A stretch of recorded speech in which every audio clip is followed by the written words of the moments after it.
Agora, Edson, caminhando aí para o nosso final, já estamos aqui há quase uma hora conversando, talvez até um pouco mais. Você falou há pouco o seguinte: olha, você fez uma profissão de fé aqui na questão da democracia, né? Da democracia mesmo, inclusive formal, na luta de organização do povo trabalhador, né? Dos precarizados, dos autônomos, que precisam ter uma representação. E falou: nossa via de transformação social é pela justiça. Você usou essa expressão, inclusive. E eu queria te perguntar o seguinte: a sensação hoje, eu não quero entrar no mérito, veja bem, você teve pessoas de todos os partidos, né, todos os partidos hoje, não era o objetivo inicial, na minha opinião, mas acontece que houve uma perda de controle, sobretudo com delações como a do Joesley, por exemplo, que acabou transformando o país inteiramente. E você teve muitos governadores do PSDB, muitos senadores do PMDB, muitos deputados do Centrão, de todo o Centrão, todos respondendo à justiça. A gente sabe que, se isso tudo fosse muito bem feito, nós podíamos ter uma depuração e graduando pena, cada um respondendo exatamente pelo que fez, nós podíamos ter uma mudança.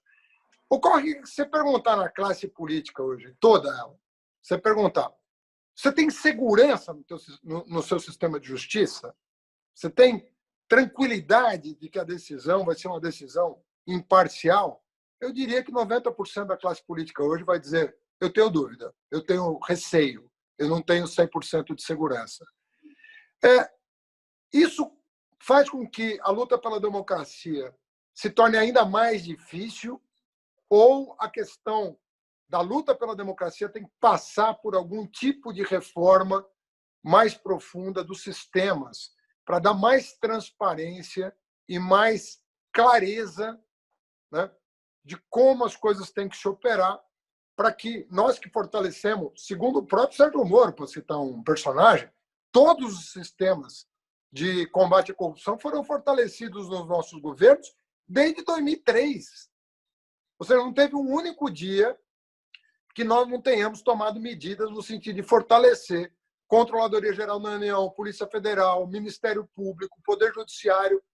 Não houve uma única reclamação em todo o nosso período de qualquer instituição da República de que nós estamos fragilizando essas instituições.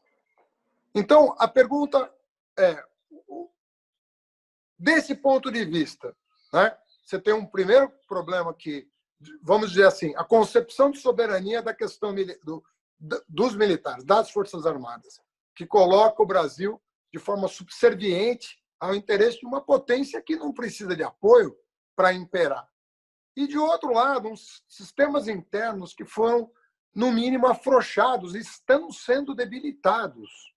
No governo Bolsonaro, você tem um processo de erosão dessas instituições, com a manipulação, inclusive, das nomeações, com fins obscuros, no mínimo, né? Com fins, ou então, mais evidentemente, no caso do Rio de Janeiro, no fim com a finalidade de proteger família e amigo. Como é que você vê essa questão do sistema de justiça de uma maneira geral? Veja bem. Coligando com a questão democrática, porque nós dependemos disso para operar democraticamente. Você precisa de um sistema de justiça que garanta a regra do jogo. A vida é dura, né? Que eu sempre dizia. O Lula, às vezes, quando a gente começava a reunião de manhã cedo, né, em 2003, às vezes, quando começava a ficar muito tenso e muito difícil tomar decisão, eu lembrava: a vida é dura. Veja bem, o judiciário hoje é um bastião contra o autoritarismo do Supremo Tribunal Federal. O mesmo Supremo Tribunal Federal que me condenou no mensalão. Eu virei bandido em 48 horas. Roberto Jefferson deu uma entrevista, 48 horas depois, a mídia toda assimilou que eu era um chefe de uma quadrilha e um grande criminoso. Eu nunca tinha sido investigado, eu não tinha um bem. Eu tinha vivido salário de 80 até 2005, de salário só. Não tinha um bem, só salário. Eu, quando saí do governo, fui trabalhar, não consegui trabalhar. O Credit Suisse me convidou para fazer uma palestra. A Veja fez 3 páginas. A quadrilha e o quadrilheiro. A quadrilha era o Credit Suisse, o quadrilheiro era eu. Ninguém nunca mais me chamou para fazer palestra. Eu fui obrigado. Eu fui ser advogado. Os jornais faziam matérias, eu perdi os clientes. Eu fui obrigado a virar consultor. E 60 empresas que eu dei consultoria, todas depuseram lá, todas foram ao juiz da 13ª Vara e falaram, deu consultoria, nós pagamos, é isso, isso, isso. Eu virei bandido a primeira vez no mensalão. Eu fui condenado sem prova nenhuma, reconhecido por 3, 4 ministros. O ônus da prova cabelo acusado, a teoria do domínio do fato, a literatura permite condenar apesar. Então, a instrumentalização da justiça contra o PT, no caso, contra nós, o partido, não é que só eu que fui condenado, não. O núcleo do partido, do governo e do parlamento foi condenado, foi tirado. O João Paulo, Paulo Rocha, o professor Luizinho, o Chiquei e eu, eles fizeram o massacre do Márcio Tomás Bastos. Eu escrevi agora no 2º volume a história do massacre do Márcio Tomás Bastos, do Zé Alencar, do Gilberto Carvalho e do Guxiquem, e depois do Palocci. E no partido, o secretário-geral, o presidente e o tesoureiro do partido, Genuíno Delúbio e o Silvio Pereira. Eles cortaram 20, 30 anos de construção política. Veja bem o golpe que nós levamos. Outra coisa é que houve Caixa 2, os bancos prestaram dinheiro para 2 empresas, essas 2 empresas repassaram dinheiro para o PT, aí inventaram a Visanet, dinheiro público do Banco do Brasil, 73 milhões, que está provado que nunca houve nada disso. Primeiro, a Visanet é privada, não é pública. Entendeu? O segundo, dinheiro foi tudo, todos os serviços foram prestados e pagos pela Visanet, que era uma bandeira, os bancos punham dinheiro nela, ela contratava empresas de publicidade, jornais, televisões, fazia, tudo foi feito. Introduziram isso para dar peculato, para dar crime contra a democracia, assalto ao Banco do Brasil. Então, uma questão grave de Caixa 2, que aliás o Lula até falou em Paris, né, que era uma questão de Caixa 2, se transformou numa crise da República. E o mensalão, Haddad, durou de 2005 à eleição de 2012, que você foi, eu fui julgado um dia antes do teu primeiro turno, um dia antes do segundo. O Aires Brito teve a desfaçatez, a falta de pudor de fazer isso, para influenciar nas eleições. E cumpri pena no fechado, no semiaberto, no aberto e fui indultado, sem dever nada. Então, a instrumentalização do judiciário, a Lava Jato, aprimorou isso e levou ao máximo, porque Código Penal, Código de Processo, Constituição, eles, o Intercept está aí. E agora o Moro, o ministro da Justiça, candidato a presidente, candidato a ministro do Supremo, desvendou tudo. Outra coisa é que a responsabilidade política é dos governos, quando há corrupção na máquina administrativa. Mas não, eu sempre, quando falo se o PT é corrupto, qualquer lugar do Brasil, rádio, televisão, eu falo, tá bom, você está dizendo que o PT é uma organização criminosa. Então me diz aqui, em Pernambuco, um vereador do PT que se enriqueceu na política, um deputado, um senador, ou governador, um vereador do PT, me diz. Porque nós sabemos como é que o prefeito se enriquece. É posto de gasolina, é motel, é a casa que já viram uma casa de 2 milhões, é fazenda, é material de construção. Mas me diz. Porque uma coisa é que nós cometemos erros e pagamos por eles. O que eu falei para o juiz na 13ª Vara? Falei, doutor Moro, o senhor quer me condenar? O senhor me condena porque eu tomei empréstimo, não declarei, porque houve uma reforma do meu apartamento. O senhor está me condenando por todos os contratos da Engevix com a Petrobras. Não há nenhum nos autos, nada que eu tenha relação com isso. O senhor não está me condenando pelo meu contrato com a Jamp e com a Engevix. O senhor está me condenando por algo que eu não fiz. No caso da Apollo, eu fui condenado. A empresa foi absolvida, que ganhou a licitação. A Petrobras disse que não houve nenhum... Tá? O Moro pediu para a Petrobras fazer a sindicância. Não houve lícito, não houve sobrepreço, o preço é abaixo do mercado, a licitação não teve influência externa. Absolveu a empresa, absolveu o consultor e me condenou. Quer dizer, não houve corrupção ativa, não houve dinheiro ilegal, mas houve lavagem e corrupção passiva. É política a condenação. E a primeira não tem sentido. Eu reconheço meus erros. Eu falei em juízo, está lá nos autos. Mas não é nada de corrupção, lavagem de dinheiro ou Petrobras. Não há uma prova que eu tive qualquer relação com a Petrobras, um diretor, um funcionário, um e-mail, uma visita minha, uma participação minha. Eu era consultor. E, infelizmente, mantive uma relação com o Milton Pascovitch que eu não devia ter mantido. De confiança, que eu errei. Certo? Não podia fazer isso. Pelo mensalão, pelo alvo que eu era, eu não podia fazer. Agora, nosso governo tem responsabilidade política, claro que tem. Teve aquela corrupção na Petrobras, mas não tem nenhum diretor do PT envolvido nelas. Nenhum petista, nenhum. Segundo, não é por isso o Lula é corrupto, tem que ir foram buscar o sítio de Atibaia e o triplex para condenar o Lula. Política pura, desvio total. Fora que eles não respeitavam mais. Chegaram a um ponto, pelo Intercept CV, que eles achavam que era dono do país, eles tiravam gente da investigação, colocavam gente na investigação, forjavam prova, testemunha. O que eles fazem? Eles me prendem, eu estava preso. Aí o Barroso autoriza me prender, uma coisa de todo mundo. Eu estava preso, estava cumprindo pena em casa. Aí fui preso. Para quê? Para delação. Aí a minha filha é denunciada. Aí meu irmão é preso. É o jogo. Para você fazer nada. Então, eles construíram uma máquina infernal, né, que levou a essa situação que o país vive hoje. Outra coisa é você ir numa empresa estatal, descobrir, fazer os processos, né, responder. O que fizeram com as empresas? Agora mesmo eles estão em cima da Tecnic, porque a Tecnic, eu falei para o juiz Moro, o senhor está investigando uma licitação de 250 milhões de reais correta, que eu não tive nada a ver com ela. O senhor vai me condenar nisso? A Mannesmann, Confap, que está por trás dessa empresa argentina brasileira, ganham 2 bilhões de dólares há 20 anos, são 40 bilhões de dólares, tem reserva de mercado, monopolista, cartel dentro da Petrobras. Eles não investigaram. Agora surgiu por causa de delações, porque como eles não controlam, como o Aécio Neves. O Aécio Neves surgiu porque eles não controlam as delações, as gravações. Essa loucura, que aquilo ali é uma loucura, né? Saiu gravando, o Sérgio Machado saiu gravando todo mundo. Isso é provilista. Depois o Joés está gravando todo mundo. Quer dizer, é cachorro, está a serviço do. Quer dizer, o Ministério Público, o maior erro do Supremo Tribunal Federal foi dar poder de investigação ao Ministério Público. Na Constituinte, Haddad, votou isso. Quem é a Polícia Judiciária da União? Polícia Federal e Ministério Público. Ganhou a Polícia Federal amplamente, porque todo mundo falou bem. Nós vamos. Quem acusa vai investigar? Não pode ser. Ganhou. Eles foram em toda a Assembleia Constituinte Estadual tentar reverter. Eu organizei nacionalmente a luta contra isso. Ganhamos dele em todas as 26 Assembleias Legislativas, que quem é a Polícia Judiciária é a Polícia Civil. O Supremo mudou isso. Foi o Supremo que mudou. E como a segunda instância. Está na Constituição. Quer mudar? Faz uma PEC. Aliás, quando for ao ministro Peluso apresentar que tinha que ter prisão de segunda instância, ele falou, não, vocês estão vindo no lugar errado. É lá, ó, lá na frente. Vai lá naquelas duas cúpulas lá, aprova lá uma PEC que eu cumpro aqui. Está lá até hoje. Ele foi, entregou para o Lula e para o Sarney o projeto para ter prisão de reforma constitucional. Fizeram como fizeram. O Supremo por 6-5. Infelizmente, o ministro Gilmar Mendes, as duas questões, como também o fim da cláusula de barreira, que eles querem gostar.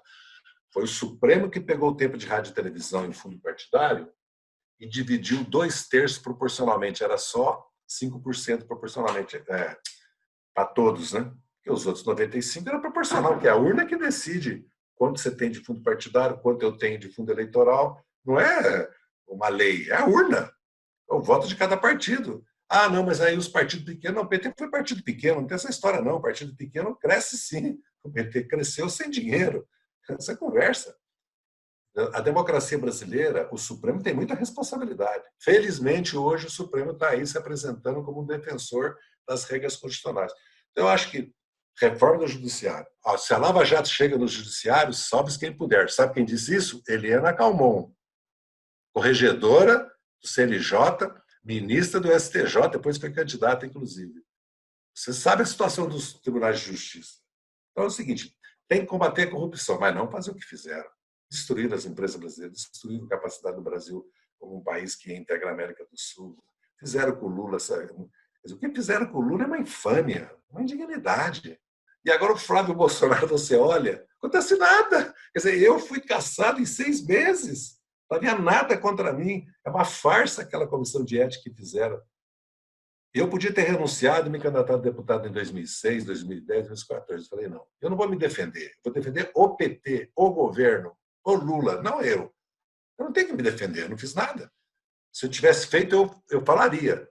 Se eu tivesse participado de um Caixa 2, eu teria dito, participamos, fizemos, por isso, por isso, por isso. Eu não fiz. E me defendi. Deixa eu te fazer terminar com uma pergunta de política. você está vendo esse movimento, óbvio, né, de franqueamento dos cargos públicos para o Centrão. Então, tem dois movimentos muito grandes. Uma militarização, na minha opinião, injustificável, porque não tem base técnica. Né? É a mesma coisa que eu dissesse assim, olha, se eu for eleito presidente, metade dos cargos eu vou dar para médicos, ou metade do cargo eu vou dar para advogados. Quer dizer, por que tem que ser militar? Militar devia ser, não devia, tá no currículo da pessoa, mas você vai escolher de acordo com a questão técnica. Você tem um problema de pandemia, você vai escolher os melhores infectologistas, epidemiologistas para enfrentar a crise. Esse governo não tem critério técnico. Haja visto o que está acontecendo na educação, que nem ministro mais temos. Né? Aliás, faz 5 décadas que o Brasil não vive uma situação em que você não tem nem ministro da Saúde, nem ministro da Educação, e, na minha opinião, nem presidente da República. Mas tudo bem. Então, você tem um movimento que é esse e o outro movimento que é de abrir a porteira para o Centrão. O Centrão, eu sempre respondo, olha, o pessoal, não, mas o Centrão fez parte de todos os governos. Eu falei, olha, o Centrão, é verdade que o Centrão deu apoio aos governos, mas eram governos que tinham um projeto, né? Que tinham um projeto bem definido, aprovado pelas urnas, e nenhum dos presidentes abriu mão desse seu projeto em função da coalizão. Você perguntar, o Fernando Henrique fez mais ou menos o que ele queria? Eu diria sim. Não foi o Centrão que obrigou o Fernando Henrique a fazer mais ou menos. O Lula governou. Você falou, teve derrotas. Teve derrotas. Mas é parte da democracia você sofrer derrotas no Congresso. Mas o Lula deu a cara que o governo dele... Ele deu para o governo dele a cara que ele queria, com mais ou menos intensidade. Obviamente, ele podia ter feito muito mais se tivesse uma base de apoio, mas ele teve a habilidade política de construir, né, uma coalizão em torno de um mínimo, né, que ele considerou satisfatório e o povo, em quase 90%, aprovou. O que é hoje a presença do Centrão no governo? É só uma blindagem ou tem algum respaldo nas políticas que o Bolsonaro desenvolve, que são políticas desconstrutivas? Na minha opinião, Tem. é uma desconstrução em curso. Eu acho que o Centrão apoia a política ultraliberal do Guedes. É um fator. E o PSDB é a vanguarda disso, porque na reforma previdenciária foi e está sendo agora na questão do saneamento e está. Se você, lógico, eu acho que o PSDB vai se dividir. Acho que há setores que vão acabar querendo um outro tipo de política. Como já houve um descolamento desse centro progressista de políticas públicas, o Bresser Pereira no passado, tem descolamentos, né? Mas eu acredito que o Centrão. Agora, o Centrão também é o seguro dele para ele não iniciar um processo de impeachment e para não ser autorizado ele ser processado pelo Supremo. E também para a família dele, porque o caso do Bolsonaro chegou a um ponto, né, que não tem mais solução, tanto pela questão externa quanto pela questão interna. Eu não entendo como que o PSDB, o DEM, o PMDB, a própria Globo, a Folha, tem dúvidas ainda. Eu acho que há mais o medo da tutela militar, o medo da alternativa de esquerda, e eles estão com medo também da convulsão social que virá. Mas se eles têm esses medos, a melhor solução é resolver o problema agora. Mas acho que eles querem resolver no momento que eles têm segurança que eles vão controlar. Como está morrendo milhares de brasileiros por semana, eu acho que é um cálculo quase dantesco que eles estão fazendo, esse cálculo político dele. Essa é a realidade. Então, acho que o Centrão é um seguro para ele e é, ao mesmo tempo, uma base de apoio para continuar essa política que o Guedes defende. O Centrão tem, sim, ele foi criado para isso. O nome Centrão vem da Constituinte do Roberto Cardoso Alves, para impedir, que foi a razão porque o PT votou não e assinou a Constituição, a questão da tutela militar, porque nós erramos no Brasil. Infelizmente, não houve condições. Anistia para os militares. É o único país, até Guatemala, os militares que cometeram crimes na ditadura foram julgados. Na Argentina, no Chile, no Uruguai, em todos os países. Até na Colômbia. Na Colômbia, que ainda tem um governo de direita, conservador, ligado aos americanos, a paramilitares, foram julgados. No Brasil não foram. Anistia e não foram punidos os crimes. Eu acredito que o Bolsonaro está levando um cavalo de Troia para dentro da maioria dele, porque amanhã o Centrão é o primeiro a pedir o impeachment dele. Quando eles disseram, porque o Bolsonaro não continuará, não há condições internas nem externas. Eles podem manter o Bolsonaro até 22, com certeza que vão derrotá-lo. Eles sabem que o Brasil não irá para lugar nenhum com o Bolsonaro, o país vai se desconstruir. Porque ele disse isso, eu vim para destruir.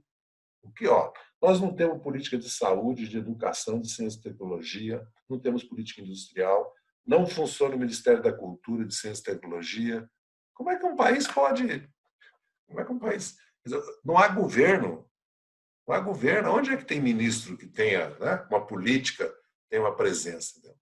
O governo se mantém por causa dessa indefinição, porque, no fundo, se nós olharmos, o povo ainda não é o ator principal e nem as esquerdas. Essa disputa está se dando entre a extrema-direita e a direita. E a direita é dividida em facções também, como o Centrão, como o PSDB odeia o MDB, tem diferenças aí. E tem a extrema-direita que não tem um partido, é o bolsonarismo, porque a Aliança pelo Brasil não saiu e o PSL hoje é a base bolsonarista sem Bolsonaro, vamos dizer assim. Então, e tem a mídia, que é um grande partido político, como as Forças Armadas, porque no Brasil nós temos mais 2 partidos políticos. O editorial do Jornal Nacional, o Jornal Nacional falando como sujeito, você percebeu? Esse último impactante, né, motivo que eles fizeram, é um partido político falando. Eles têm uma posição política clara. Né? Porque nós começamos a criar a ideia. A imprensa é objetiva, mas defende o capitalismo, a propriedade privada, o liberalismo político e defende com muita força, certo? Um tipo de capitalismo que é o ultraliberal. Então, tem lados, sim. Agora, as Forças Armadas estão cometendo o maior erro, porque eles, com as Forças Armadas, eles têm que enquadrar as Forças Armadas nas normas constitucionais, porque se pode ter Forças Armadas atuando à direita, pode ter à esquerda também. É lógico, se surgir uma corrente nacionalista de esquerda, como é que eles vão fazer? O que a direita vai fazer? Então, eles que se cuidem. Eles que se cuidem. Porque eles estão permitindo que se consolide na sociedade que os militares podem sim ter partido, lado, né? E não ser profissionais. Né? Imagina em qualquer país do mundo, no Uruguai, na Argentina e no Chile, militares foram afastados de responder ao processo disciplinar por reclamar de salário. General, de sueldo, né? Salário. Bom, nos Estados Unidos agora um general pediu desculpas públicas por ter caminhado ao lado do Trump. É isso, bem caminhado ao lado do Trump, numa solenidade que ele julgou imprópria. É que ele está na reserva. Está na reserva e é ministro da Defesa.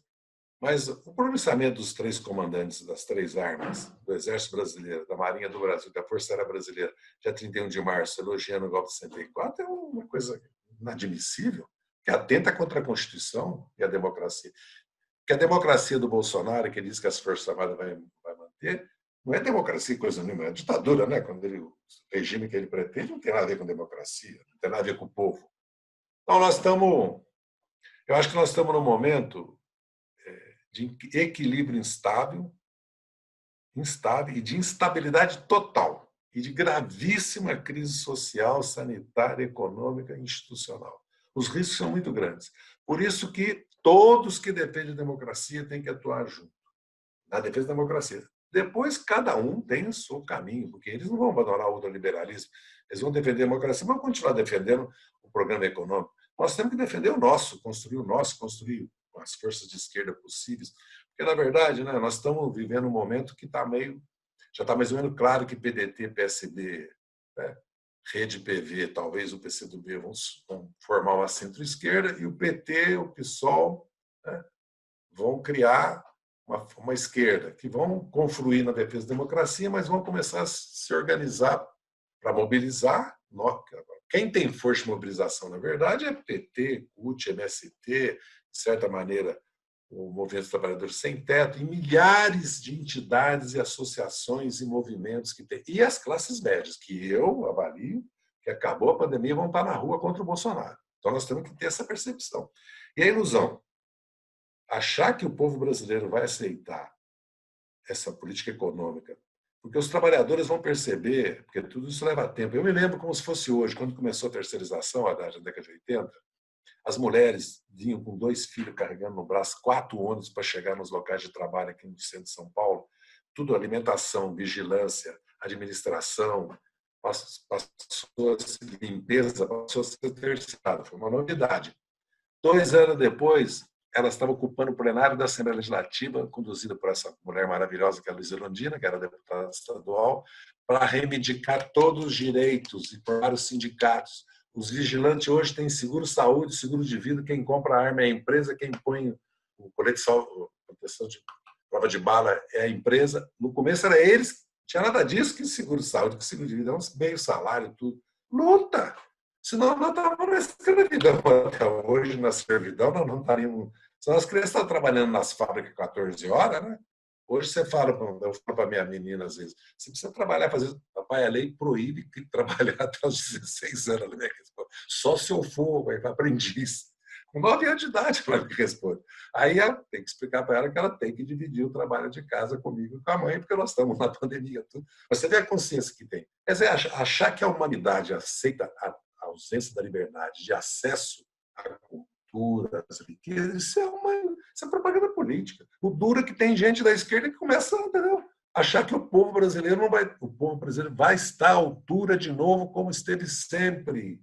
Senão o Lula não teria ido para a presidência 2 vezes, nem a Dilma, nem o Brizola teria resistido ao golpe militar, nem Juscelino tinha feito o que ele fez pelo Brasil, porque pode falar o que quiser da era Juscelino. Abriu para o capital estrangeiro, isso, aquilo, mas o Brasil acreditava no Brasil.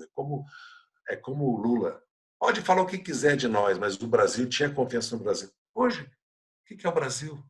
Esse páreo internacional, essa vergonha para nós. Os brasileiros têm vergonha de sair do Brasil. Nem vamos poder, viu? Se continuar essa política aqui, a Europa vai pôr quarentena de 1, 2 anos para nós, os Estados Unidos. Você vai ver. O maior perigo que o Brasil tem hoje é esse, que o mundo vai rejeitar o Brasil. Imagina se, espero que aconteça, se o Trump perde a eleição. O Bolsonaro vai ficar como? Exposto, nós vamos ficar expostos no mundo. Então, é hora de impeachment, tirar o Bolsonaro. Depois nós resolvemos o resto. Aí nós vamos brigar com o Mourão. Vai ser uma briga dura, boa com o Mourão. Ele que continua com a política do Guedes, nós vamos para cima dele, vamos lutar contra ela. É a vida.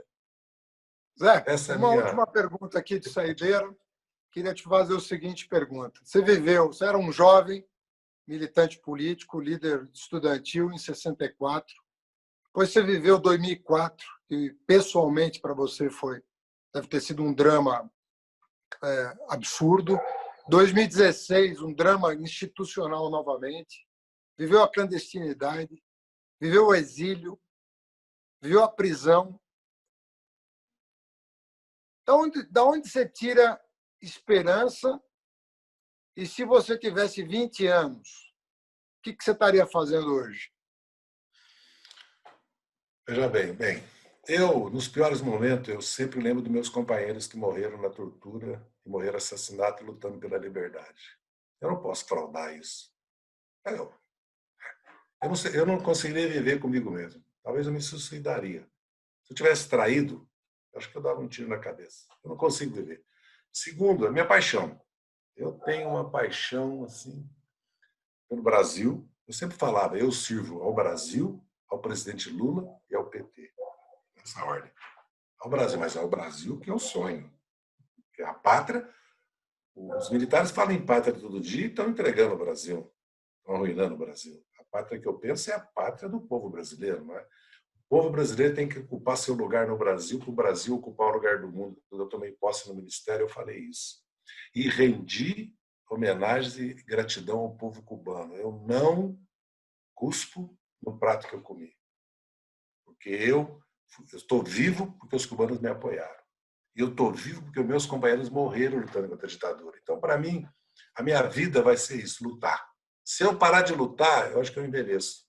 Eu estou jovem para 74 anos, sem falsa modéstia. Estou jovem. A vida também foi generosa comigo, né? Porque a clandestinidade me deu clandestinidade, mas me deu uma vida, imagina, viver em Cruzeiro do Oeste, casado com a Clara, nasceu filho, ter uma ofertaria, abrir uma loja todo dia. Você sabe que vocês são comerciantes, sua família. Eu abria a loja todo dia às 8 e fechava. E sábado ficava até 11 horas, porque a gente tinha o dinheiro da safra, todo mundo comprava minhas calças Lis, Tarup, Leves, né, que eu vendia, que foi um sucesso. Depois uma fábrica de confecção. Agora, eu voltei para ser auxiliar administrativo na Assembleia Legislativa. A minha vida, eu recomecei a vida. Quando eu cheguei em Cuba, eu tive depressão. Eu estava fazendo treinamento militar, me feri, tive depressão.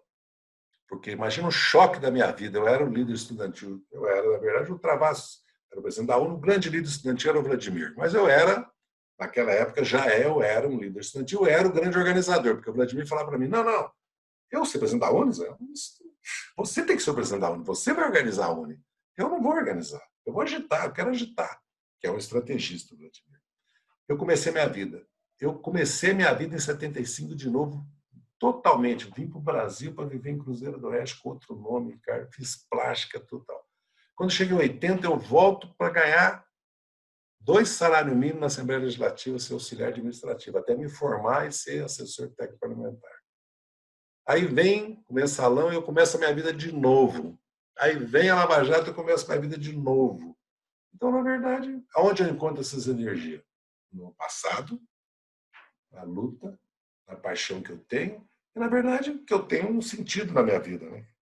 Que é, no fundo, é a luta pelo socialismo, a luta por um sonho, um ideal.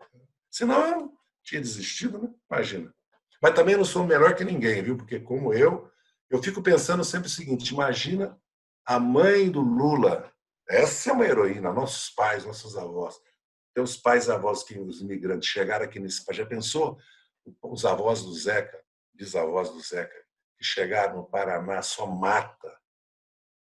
Vieram da Alemanha, vieram, né, da Holanda, ele é bisneto de alemão, holandês e polonês. Os italianos que vieram para São Paulo, os árabes que chegaram no Brasil, nossos pais, o meu pai que trabalhou 47 anos de pé numa tipografia, compunha o tipo, não é linotipo, não, compunha, lavava com tinta, imprimia com a mão para criar 7 filhos. Esses são os grandes heróis. Os trabalhadores brasileiros, imigrantes nordestinos, pensou? Esses milhões que foram para Madeira Mamoré, que foram atrás da borracha, os da seca. Não, então, perto deles, eu não fiz nada ainda. Devo muito ainda para gerações passadas. Nós devemos muito, muito para nossos pais e avós. Porque nós somos esse país porque eles construíram. O suor com a lágrima. E quanto suor, quanta lágrima, quanto sangue custou esse grande país, essa grande nação. Então, o povo tem o direito e vai conquistar de governar esse país de novo. E com Lula, eles governaram. Você sabe que eu não sou lulista, assim, vamos dizer, né? Eu sou petista. Mas o papel do Lula se confunde com tudo nas nossas vidas. Se confunde com o Brasil, com esse Brasil. Como Getúlio, como Juscelino. Não adianta, podem fazer o que quiser com o Lula.